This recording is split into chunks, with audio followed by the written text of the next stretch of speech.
ನಮಸ್ಕಾರ ರಿವ್ಯೂ ಚಾನಲ್ಗೆ ಸ್ವಾಗತ. ನಾನು ಸೌಖ್ಯ ಗಾಂವ್ಕರ್. 51 ಬಾಕ್ಸ್ಗಳಲ್ಲಿ ಸೋನಿಯಾ ಗಾಂಧಿ ಮನೆಗೆ ಬಂದಿದ್ದೇನು? ಬಿಜೆಪಿಗೆ ಮತ್ತೊಂದು ಅಸ್ತ್ರ ಈಗ ಸಿಕ್ಕಂತಾಗಿದೆ. ಅಧಿವೇಶನದಲ್ಲಿ ಕಾಂಗ್ರೆಸ್ನ ವಿರುದ್ಧ ಇತಿಹಾಸಗಳನ್ನು ಕೆದಕಿ ಈಗ ಮೋದಿ ಅಬ್ಬರದ ಭಾಷಣ ಮಾಡಿರೋ ಹೊತ್ತಲ್ಲಿ ರಾಹುಲ್ ಮತ್ತು ಕಾಂಗ್ರೆಸ್ನ ವಿರುದ್ಧ ಬಿಜೆಪಿಯ ಸಂಸದರು ಸಚಿವರುಗಳು ಮುಗಿಬೀಳ್ತಿರೋ ಹೊತ್ತಲ್ಲಿ 51 ಬಾಕ್ಸ್ಗಳ ವಿಚಾರ ಈಗ ಮುನ್ನೆಲೆಗೆ ಬಂದಿದ್ದು. ಏನದು ಸೀಕ್ರೆಟ್? ಆ ಸೀಕ್ರೆಟ್ ಹೊರಗಡೆ ಜಗತ್ತಿಗೆ ಗೊತ್ತಾಗಬಾರ್ದ? ಗೊತ್ತಾದ್ರೆ ಕಷ್ಟ ಆಗಬಹುದು ಅಲ್ವಾ ಅಂತ ಬಿಜೆಪಿ ಮುಗಿಬೀಳ್ತಾ ಇದೆ. ಮತ್ತು ದಾಖಲೆಗಳನ್ನು ವಾಪಸ್ ಕೊಡಲಿದ್ದಾರಾ ಸೋನಿಯಾ ಗಾಂಧಿ? ಮಹತ್ವದ ದಾಖಲೆಗಳು. ಮಾಹಿತಿನ ಮುಂದೆ ಇಡ್ತಾ ಇದೀವಿ. ಮಿಸ್ ಮಾಡಿದ್ರೆ ನಮ್ಮ ಚಾನಲ್ನ ಸಬ್ಸ್ಕ್ರೈಬ್ ಮಾಡಿ, ನಿಮ್ಮ ಅಭಿಪ್ರಾಯ ಕಮೆಂಟ್ ಮಾಡಿ ತಿಳಿಸಿ. ವೀಕ್ಷಕರೇ, ಈಗಾಗಲೇ ಅಧಿವೇಶನದಲ್ಲಿ ಸಂವಿಧಾನದ ಮೇಲಿನ ಚರ್ಚೆಯ ಸಂದರ್ಭ ರಾಹುಲ್ ಗಾಂಧಿ ಅವರು ಅಬ್ಬರಿಸಿದ್ರು. ಏಕಲವ್ಯನ ಎಕ್ಸಾಂಪಲ್ ಕೊಟ್ಟು ಟ್ರೋಲ್ ಆಯಿತು, ಮತ್ತೊಂದಾಯ್ತು. ಏನಾದರೂ ಆಗಲಿ ರಾಹುಲ್ ಗಾಂಧಿ ಒಬ್ಬರು ಎಲ್ಲರೂ ಮುಗಿಬೀಳೋ ಮಟ್ಟಿಗೆ ಸವಾಲು ಹಾಕಿದ್ದಾರೆ ಬಿಜೆಪಿಗರಿಗೆ ಅಂತ ಕಾಂಗ್ರೆಸ್ ಅವರನ್ನ ಸಮರ್ಥನೆ ಮಾಡ್ಕೊಳ್ತಿದೆ. ಬಿಜೆಪಿ ಎಂಪಿಗಳು, ಸಚಿವರುಗಳು ಸ್ವತಃ ಪ್ರಧಾನಮಂತ್ರಿ ನೆಹರು ಅವರ ಕಾಲದ ಉದಾಹರಣೆಗಳನ್ನಿಟ್ಟರು. ಎಷ್ಟು ಬಾರಿ ಸಂವಿಧಾನದ ತಿದ್ದುಪಡಿ ಆಗಿದೆ, ಇಷ್ಟು ವರ್ಷಗಳಲ್ಲಿ ಒಂದು ಕುಟುಂಬದ ಪಾಕೆಟಲ್ಲಿತ್ತು ಸಂವಿಧಾನ, ಈಗಿಲ್ವಲ್ಲ, ಅದು ಆಗ್ತಿಲ್ವಲ್ಲ ಅನ್ನುವಂಥ ಕಸಿಬಿಸಿ, ಆ ಒಂದು ಬೇಸರದಲ್ಲಿ ಹೀಗೆಲ್ಲ ಆಡ್ತಾ ಇದ್ದಾರೆ ಅಂತ ತಿರುಗೇಟ್ ಕೊಟ್ಟರು. ಇಂದಿರಾ ಗಾಂಧಿ ಅವರ ಕಾಲದಲ್ಲಿ, ನೆಹರು ಅವರ ಕಾಲದಲ್ಲಿ ಏನೇನಾಗಿತ್ತು, ನೆಹರು ಅವರ ಬರೆದ ಪತ್ರದ ಉಲ್ಲೇಖವನ್ನು ಇಟ್ಟರು. ಮುಖ್ಯಮಂತ್ರಿಗಳಿಗೆಲ್ಲ ಪತ್ರ ಬರೆದು ನಮಗೆ ಸಂವಿಧಾನ ಅಡೆತಡೆ ಆದರೆ ಚೇಂಜ್ ಮಾಡಬೇಕು ಅಂತ ಅವರು ಬರೆದಿದ್ದ ಸಾಲನ್ನು ನೆನಪಿಸಿದ್ರು. ಇಷ್ಟೆಲ್ಲ ಆದ ಬಳಿಕ ಈಗ ನಿರ್ಮಲಾ ಸೀತಾರಾಮನ್, ಬೇರೆ ಬೇರೆಯವರೆಲ್ಲ, ಅನುರಾಗ್ ಠಾಕೂರ್ ಎಲ್ಲ ರಾಹುಲ್ ಗಾಂಧಿ ವಿರುದ್ಧ ಮುಗಿಬಿದ್ದಿದ್ದನ್ನು ನೋಡಿದ್ದೀವಲ್ಲ.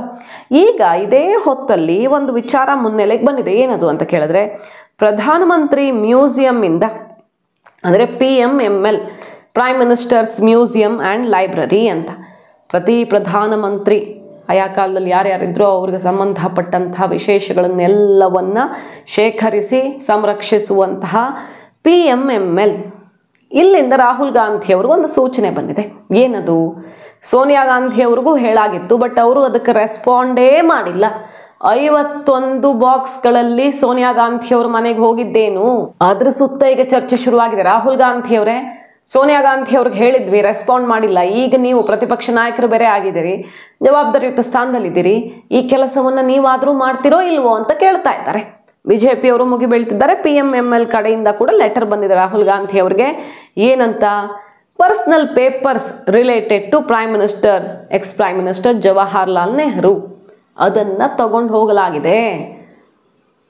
ಅವರು ಲೇಡಿ ಮೌಂಟ್ ಬ್ಯಾಟನ್ಗೆ ಬರೆದಂತಹ ಪತ್ರಗಳು, ಎಡ್ವಿನಾ ಮೌಂಟ್ ಬ್ಯಾಟನ್ಗೆ ಬರೆದಂತಹ ಪತ್ರಗಳು, ಹಲವು ಪ್ರಮುಖರಿಗೆ ಬರೆದಂತಹ ಪತ್ರಗಳು ಮತ್ತು ಪ್ರಮುಖ ವಿಚಾರಗಳೆಲ್ಲ ಇದ್ದಂತಹ ನೆಹರು ಕಾಲದ ಕಮ್ಯುನಿಕೇಷನ್, ಹಲವು ವಿಚಾರಗಳು, ಪ್ರಮುಖ ವಿಚಾರಗಳು, ಹಿಸ್ಟರಿಯಾಗಿ ಉಳಿಯುವಂತಹ ವಿಷಯಗಳು, ಅದೆಲ್ಲವೂ ಮ್ಯೂಸಿಯಮಲ್ಲಿ ಸಂರಕ್ಷಿಸಲ್ಪಟ್ಟಿತ್ತು.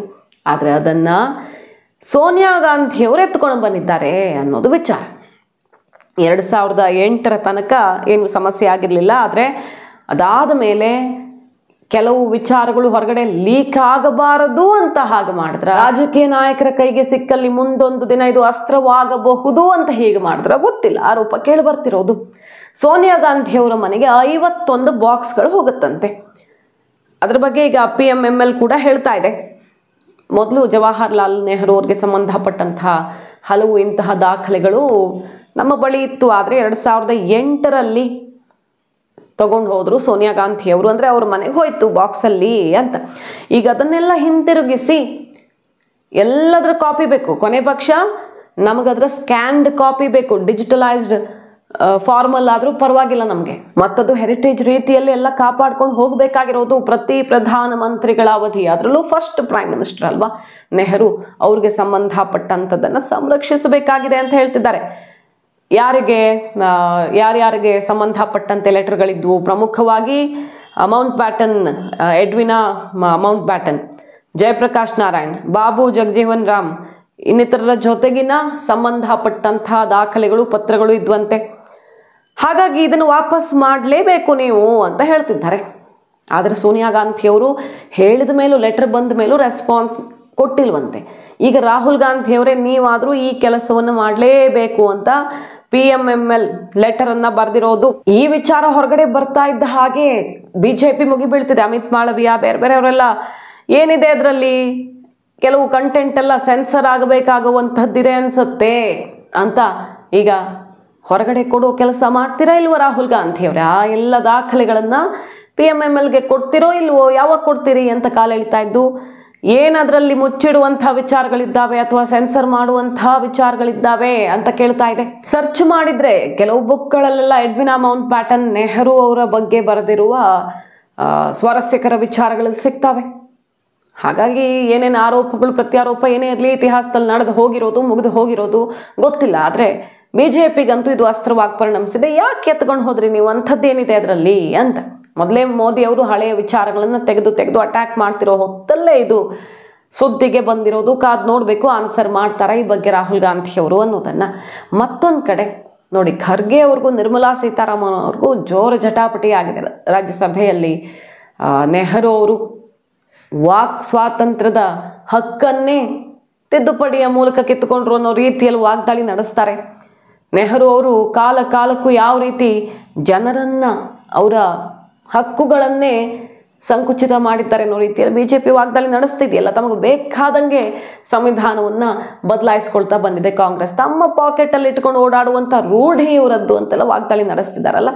ಅದನ್ನೇ ನಿರ್ಮಲಾ ಸೀತಾರಾಮನ್ ಒಂದಿಷ್ಟು ಉದಾಹರಣೆಗಳ ಸಮೇತ ಗುಡುಗಿದಾಗ, ನೀವು JNUದಲ್ಲಿ ಓದ್ದವರು ನೆನಪಿದೆಯಾ, ಜವಾಹರ್ಲಾಲ್ ನೆಹರು ಯೂನಿವರ್ಸಿಟಿಲಿ ಓದ್ದವರು ಅಂತೆಲ್ಲ ಸೆಟ್ ಮಾಡ್ಕೊಂಡಿದ್ದಾರೆ ಖರ್ಗೆ ಅವರು. ಬಹುಶಃ ನೀವು ಭಯಂಕರ ಬುದ್ಧಿವಂತರಿರಬಹುದು, ಆರ್ಥಿಕ ತಜ್ಞರಿರಬಹುದು, ಆದರೆ ನೀವು ಆಡ್ತಿರೋ ಮಾತಿಗೆ ಯಾವ್ದಾದ್ರು ಆಧಾರ ಇದೆಯಾ ಅನ್ನೋ ರೀತಿಯಲ್ಲಿ ಕಾಂಗ್ರೆಸ್ ಕೂಡ ಕಣ್ಣು ಕೆಂಪು ಮಾಡಿಕೊಂಡಿದೆ. ಸಂವಿಧಾನದ ಮೇಲೆ ಶುರುವಾಗಿರೋ ಚರ್ಚೆ ತೀವ್ರ ಜಟಾಪಟಿ ಕಾರಣ ಆಗಿರೋದು ಕಾಂಗ್ರೆಸ್ ಮತ್ತು ಬಿಜೆಪಿಯ ನಡುವೆ. ಮಾಹಿತಿ ನಿಮ್ಗೆ ಇಷ್ಟ ಆಗಿದ್ರೆ ಮಿಸ್ ಮಾಡಿದ್ರೆ ನಮ್ಮ ಚಾನಲ್ನ ಸಬ್ಸ್ಕ್ರೈಬ್ ಮಾಡಿ, ನಿಮ್ಮ ಅಭಿಪ್ರಾಯ ಕಮೆಂಟ್ ಮಾಡಿ ತಿಳಿಸಿ. Thank you.